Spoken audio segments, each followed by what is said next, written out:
Does anyone here like pot? You do. No? Regretting sitting there, aren't you? Nah, I'll leave you alone, I swear. This guy does, all right. Love it. Yeah, love the pot. So did I, and then here's my favorite thing about really when I used to get really high. If you call for Chinese food at about 4 in the morning, you're gonna call in with the craziest order of everything on the menu. And it happened. And the guy who I called for it, I guess he was smart and figured out I wasn't having a family picnic for 600 at 4 in the morning.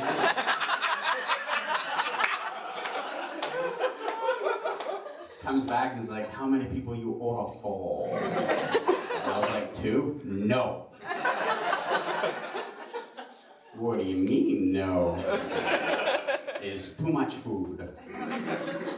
See, as a guy who used to be 400 pounds, I know that this never happens at Burger King because you can screech through the drive-thru at about 4 in the morning and order 40 Whoppers, and you know what you get from the 16-year-old pimply-faced kid that hates his life? 40 Whoppers because he wants you to die.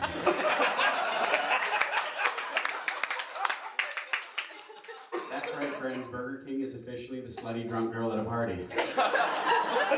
No matter what time of night, you're getting some. It is terrible. Now you can't enjoy Burger King. I'm sorry for that. And after I went to Burger King and had 40 Whoppers, one of my ex-girlfriends was like, let's go horseback riding. I'm like, that sounds like something to do. Because as a fat guy, you never really want to get that high up because the ground is that much harder when you're 400 pounds. You look like you bounce, but you won't. So I go to Birdsell Park, and we're going horseback riding, so I plunked out 30 or 40 or 50 bucks or whatever it was, and I get on this horse. And I thought the horse was just like a colt, and it was just ready to go, because it was like, poof, poof, poof. It kept doing that, and I was like, oh yeah, this horse is gonna go fast. And then the guy's like, someone get this guy down and go get Hercules from the barn. They brought out a Clydesdale. And that was the day I started jogging. I'm just kidding, I don't jog. They don't make a sports bra big enough. Oh, it's both sad and true. It's fun to mess with people on elevators. My other favorite game I used to play on an elevator when I was high, sidebar, is I'd get really, really high, and I'd get into my buddy's condo, and we'd stand in the elevator, and I would stand right in the corner like this, and then I would ride, and I would wait for someone to come on. Wait for it. And then when they come on, I'd be like, hello. How are you? And they're like, it's cool, I'll get the next one. And I was like, no, come on. It's gonna be fun. Have some Burger King. And I know, one of you's at least like, my mom told me about you. So interestingly enough, I was in university this week, and there's a girl that I'm interested in. She's very cute. And she did this thing that kind of pissed me off, where she got up, looked at me, and went, BRB. Are we texting with words now? When did that happen?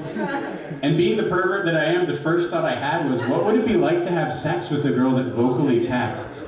OMG, OMG, OMG. So I came up with a list of text things I'll have to say to her back.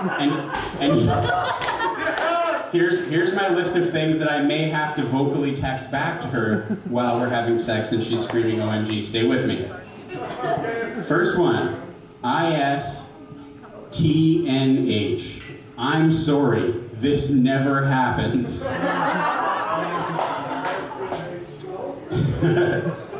IHOP. I hope you're on the pill. IWWAC. I wasn't wearing a condom. IHH. I have herpes. Sorry. You can get it from a toilet seat now. And here's the thing, I was sitting there watching Ice Age 3, totally happy. This chick behind me goes, I don't think dinosaurs and woolly mammoths ever existed together. That's your problem with a movie where there's a weasel riding a pterodactyl like an airplane? The problem is the historical significance of whether two of these creatures ever lived together, not that everything is talking and a saber-toothed tiger hasn't eaten the woolly mammoth he's been living with for 5 years. That's my point. That's the joke. It's only a movie. And have you seen this commercial for this new movie where they say, you push this button and you get $1 million. But then the guy gives you that moral dilemma where he goes, but if you push the button, someone somewhere will die. So? I mean, exactly. So I already pushed the button while you were talking. Where's my $1 million? I don't think you fully understand the arrangement. When you push the button, someone's dead. Yeah, I know. I pushed the button. I pushed the button.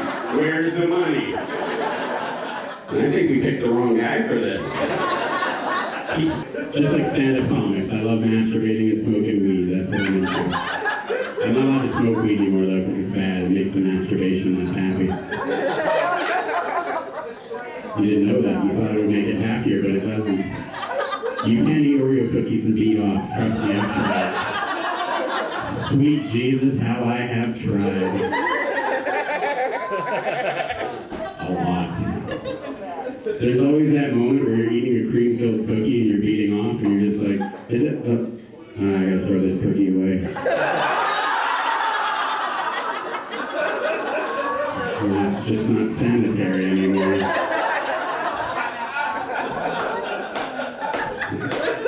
This guy loves the idea of beating off on cookies.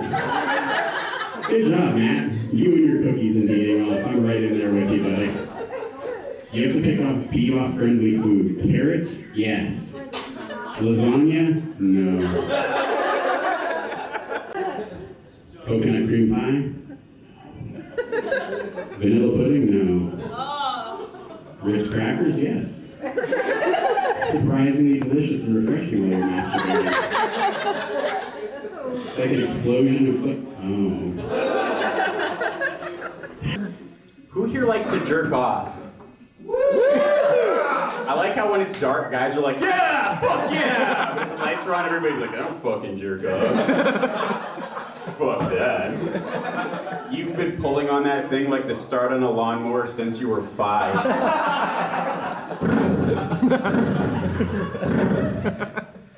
And then about 12, the lawnmower actually starts and you have to get some paper towels and clean up the carpet.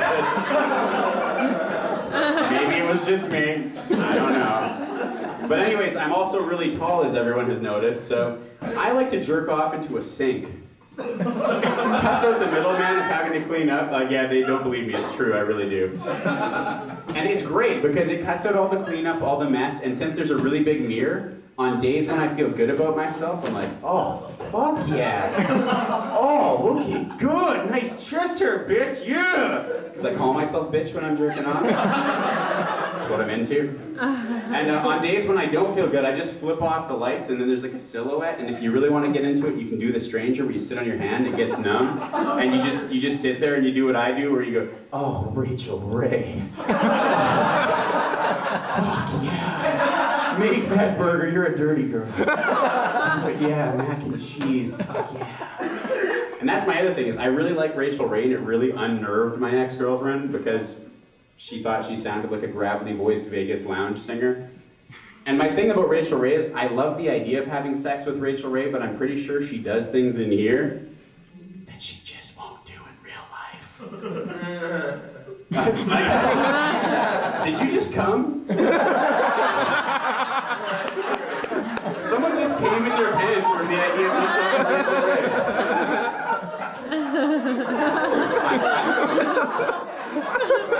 I don't know whether to be flattered or disturbed. No, not one of both. I'm pretty sure it's disturbed. But, wow, I'm going to wrap it up with this last joke. I used to tour with this other comic who was, let me be friendly with it, grossly inappropriate? That'll be good. So we came off Plum Cooley and we were sitting at a bar called the Thirsty Lion where they have those wonderful like skirt-wearing waitresses, you know the ones, plaid skirts, and they're so short they have to shave and not their legs. They're box. So I'm pretty stoked because I'm getting a beer. I'm like, fuck yeah, getting a beer.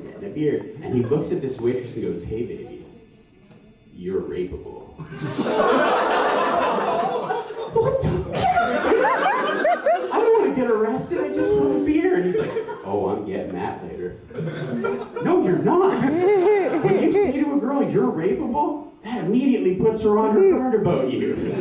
You went from being just a semi-creepy old man to a potential rapist. That's how that goes in the woman's train of logic. Because, like, I've never said to a girl, you look rapeable. Because I'm always afraid if I say something like that, they're going to be like, this guy might be a rapist. Because that sounds like the thing a rapist would say. Or wouldn't. I've never actually met a rapist. Think about it. Is he really going to tell me if I'm going to get, like, I'm sure in prison they're going to tell me. Right? Hey boy, you getting raped later. I do not think he's joking around. That did not sound like he was playing.